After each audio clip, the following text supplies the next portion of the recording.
What's good, Internet? My name is attackslug, and welcome back to WR3D 20, my career, the Fiend. Today, hopefully, fingers crossed, fighting the Beast for that 205 Live NXT UK title. One of those two for the second time with no Paul Heyman. Let's go. Shoot fight. Samoa Joe.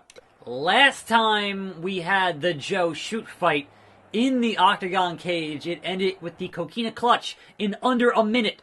So can I make it happen against Joe this time and not immediately lose the match? That'd be nice. But regardless, fingers crossed, we're fighting Brock at pay-per-view. That could get canceled, you never know. This game's, randomized. But as of right now, we are locked down for that particular matchup. Now then, I welcome you to a fine Thursday here on the program. Fiendy in the building. Fix the hair a little bit. It's better. It's not like bright orange, It's kind of got some dreadlock thing going on there. It's not great, but look, I've forgotten what number the hair was when it started out, so I'll figure it out later. I don't know. We're doing things here on the show today. Anyhow, let's get to some news before discussing AEW and NXT from Wednesday night. Immediate standing suplex, jackhammer, whatever that was, Joe. Joe wants to end it early. He wants to end it early, folks. He wants to end it in under 47 seconds, which was the previous record of one of these shoot fights. That's what he wants. And we don't want to give him what he wants. You give me what I want.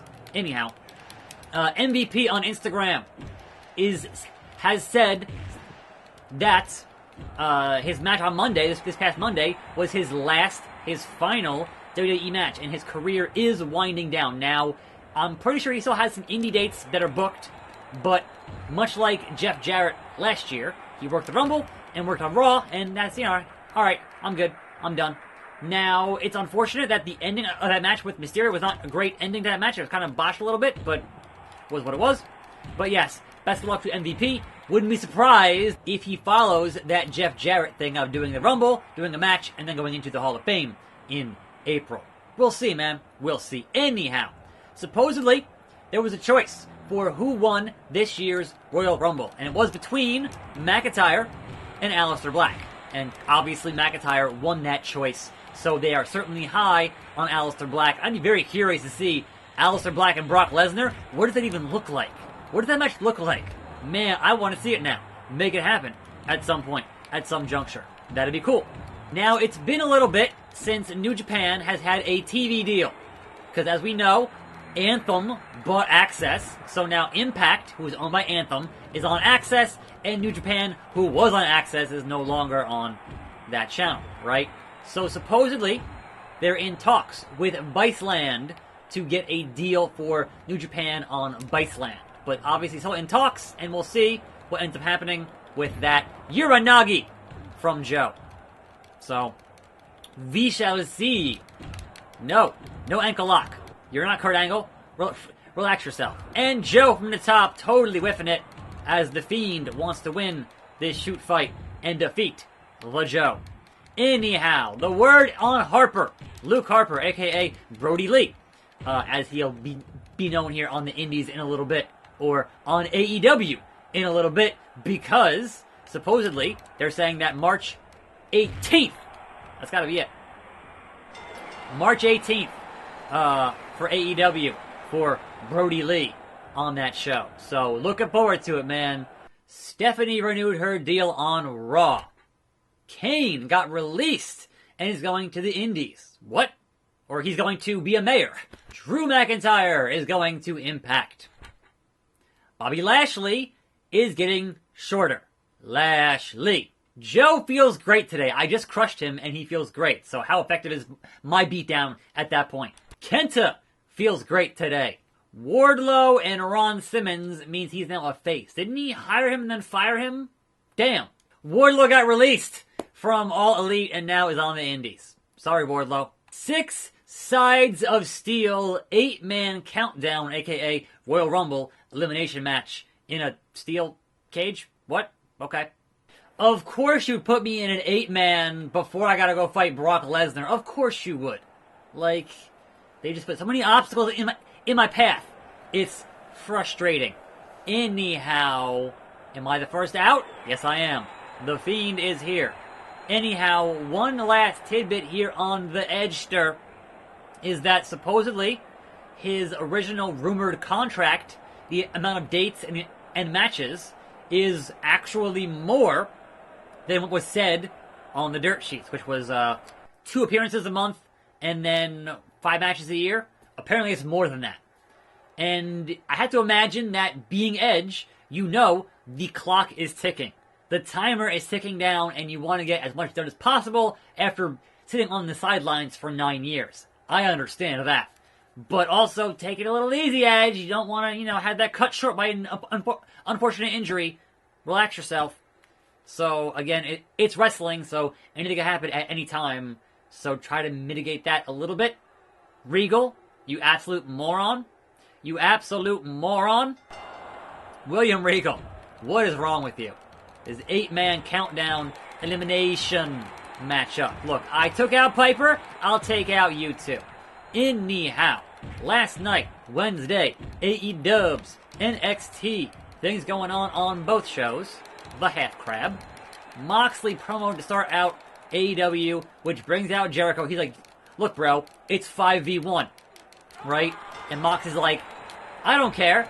And he's, alright, call out the homeboys of Santana and Ortiz. Now it's 10-on-1. Moxley still does not care. The eye patch is kind of falling off, which was, not great. Hey, there's Wardlow. I thought he left. Why is he here? Anyhow, there was that. You had the Butcher and the Blade, who was hired by MJF, who was on commentary, and they fought the Young Bucks. It's funny they actually played up Jim Ross getting MJF's name wrong and calling him Matthew, and he was there at the table to go, no, it's Maxwell, you moron. So that was pretty good. I enjoyed that. Come on, Wardlow. Taking the whole freaking minute to get out here is ridiculous. And he dropped the elbow and come on. Bro, come on. The Fiend is gonna get ya. And the Young Bucks won that match, but had a post-match beatdown from the Butcher and the Blade and whatnot, but out comes the rest of the Elite, which is Omega and Paige, who is still drinking. That angle continues. He is still drinking, and it's pretty funny. So I'm curious to see how that's going to end up, eventually splintering the Elite at some point and doing that. And only a 2 count on Sister Abigail. Wardlow, just that tough. Tell me who next. Tell me who next. Who's it going to be? LANA is here. LANA is best. LANA number 1. So why is LANA here? I don't know. But I gotta handle Wardlow. I'm not concerned about LANA. I gotta pin Wardlow here before she gets in the ring, hopefully. Maybe. Nope. Not happening. Wardlow is double tough. You had Nyla Rose, whoa there, LANA, defeating Big Swole in a hard-fought match. You had Cody defeating Kip Sabian, super bad, in a match that was completely overbooked. Like, between the management of Penelope Ford and Arn Anderson and the interference of Joey Janela, the bad boy, and just that whole match was so completely overbooked. Like, it had just too much stuff going on for me. Like, just chill out a little bit. Seriously. What are you doing? It was ridiculous. You had the Britt Baker heel shenanigans continue, insulting both Tony Schiavone and Jim Ross, and saying, hey, Jim Ross, get the talent's name right. What are you doing? That was pretty good. Like, play into it. Fun stuff. There was a backstage thing with Paige and Omega being drunk still. Good stuff. SCU fought Hybrid 2, which is Angelico and Jack Evans. And SCU wins that match, but the Dark Order still wants Christopher Daniels. So that angle is, continuing. There was an amazing promo video package from Pac, not just because of his acting, but because they were on the stairs somewhere outside, Jungle Boy, and he's in his full wrestling gear, which is hilarious. So some dude in his underwear and knee pads out on these stairs in the dark, in the cold, cutting a promo is just really funny to me. Because obviously they had it closed off for filming a thing, but think about that in your head, what that had to look like to anybody who happened to see it happening, was really funny. So, that's good, man. I like that a lot. And Pac is still,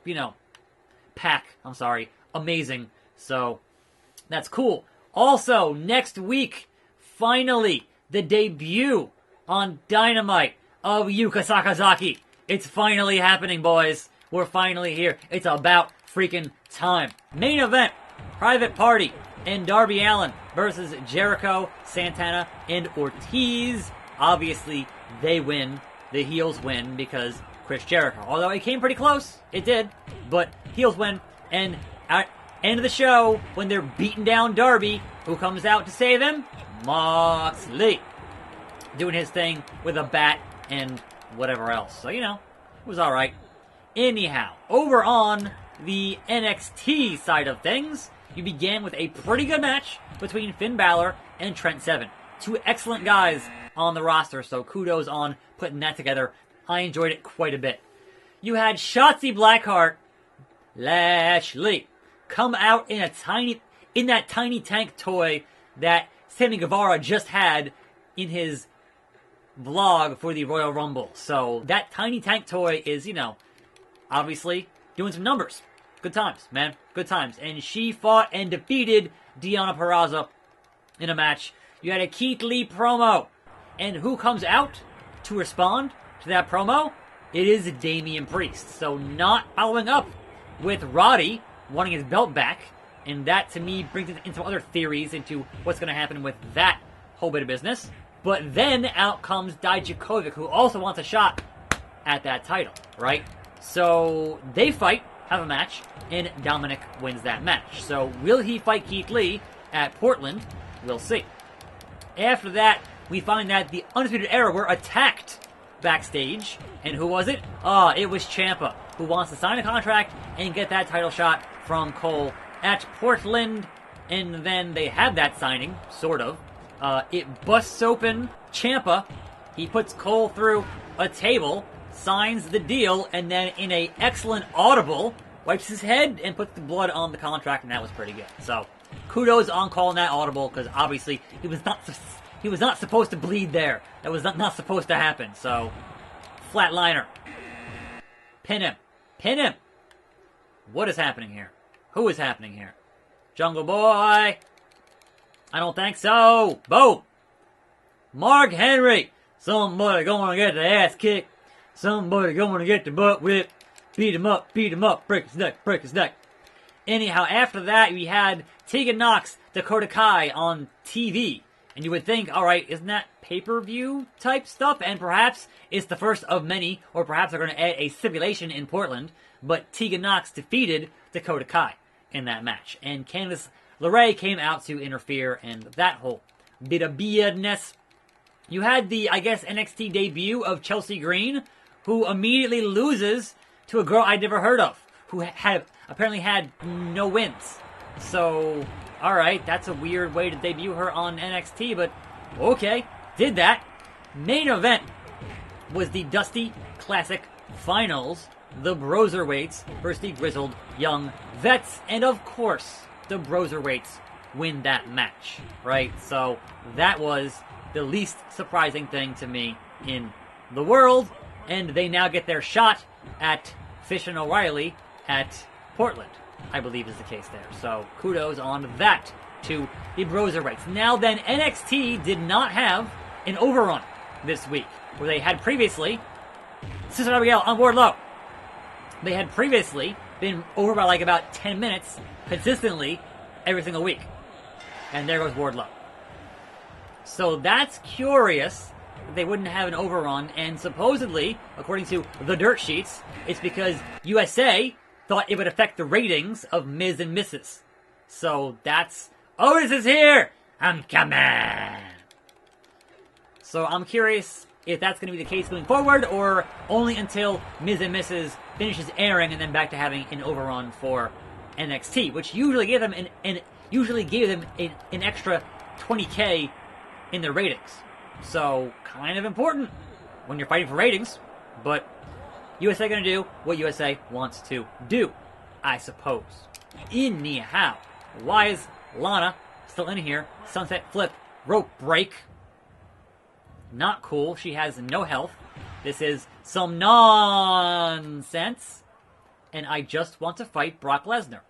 So, doing this match is not Big Van Vader. It's time.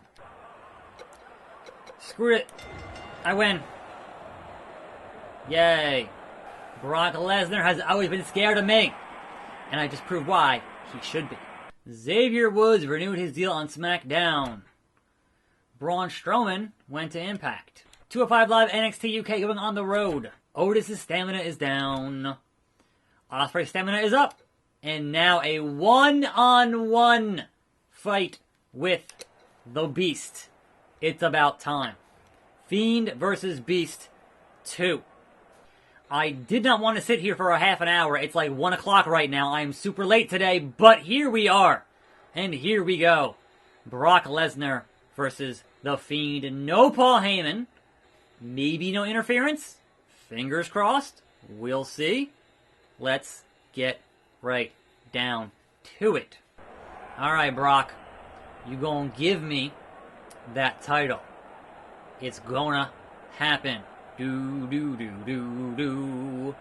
That's right. Be afraid. Be very afraid of the Fiend. Ring the dang bell. Let's get it on. There we go. Alright, now it's time. Fiend versus Brock. Number 2. DDT in the clinch. End it early, Fiend. End it early. Come on. I got more things to film today. Let's go. Alright, I had to let go. But we're on an early advantage here against the Fiend. Big dropping. I just dropped him, pinned him. Not even a 1 count. Too early. Too early. But hey, we're going to stomp the bejesus out of the Lesnar. That's the plan. Beast no more. Be afraid of the Fiend. All you had to do was let me in. And you let me in, and Paul Heyman was let out, and therefore the Fiend is here to mess you up, Sister Abigail. Early. Pin him. Pin him. What was that? That was Brock. That was Brock. Just, nah, boy. That's not how it's going to go down with you. But you're already at half health, Brock.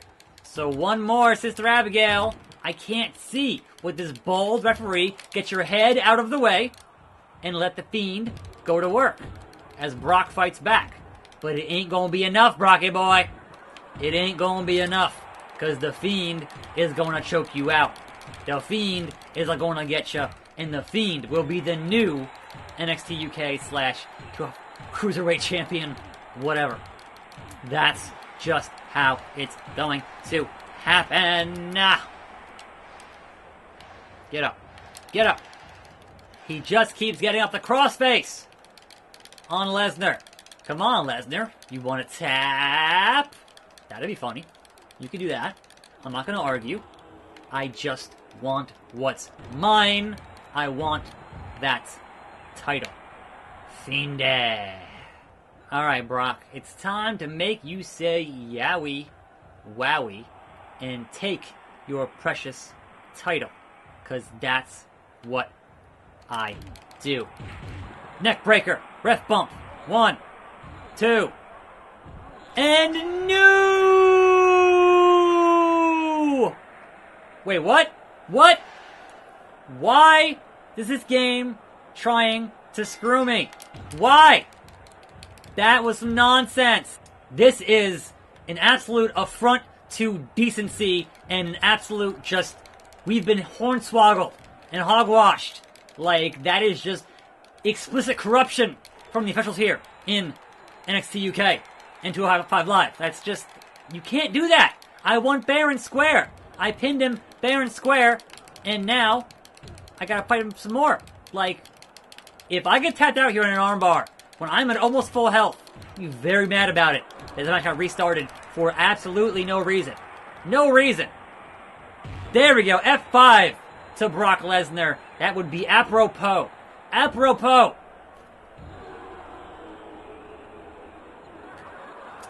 Give up. Brock's talking me in the match. What is happening here? No. Why does this game not want me to win? I cannot. This is the absolute screw job. The 205 screw job here. I can't believe they are not letting me win this match. Like, they keep Brock so strong and so protected, they don't want the Fiend running roughshod in this whole division as the champion. They're scared of the Fiend. There we go. Neutralizer. Cesaro style. It's a rope break. Of course it was a rope break. Brocky boy, it's going to be over. You can't survive forever, Lesnar. You can't survive forever. Sister Abigail, center of the ring. It doesn't get any more perfect than that. 1, 2. After several restarts and several nonsense, the Fiend is your new, for real this time, champion. Oh my god, that was exhausting and hilarious, but I did it. I did it, Brock. I did it. Now get out of here. Get out of here. The Fiend is the champion. Get my title. Put on my title. King Corbin. What is this outfit? Who stole my clothes? Who stole the Fiend's clothes? What the hell's happening? Corbin, you know what? I'm in such a good mood, and I've made so much money from this deal, I will pay you. Because I'm not going to go look it up. So, it's honestly a hassle. I've been sitting here for too long, and I got things to do. Corbin, get out of here. I hate you. Drew Gulak renewed his deal on SmackDown. Eddie Edwards released. Jay White released. How could you release the Switchblade? Breathe with the Switchblade. Lance Archer. Wow, they were just clearing house. What's going on, man? The Murder Hawk. Yano is going to SmackDown. That's great. And they're going to withhold creative control. I hate you. And Scott Steiner's toughness has improved. I mean, yeah, he's Scott Steiner. Sure. Okay. Brock wants his rematch. That's tomorrow. I'm attackslug. See you then. And I'm out.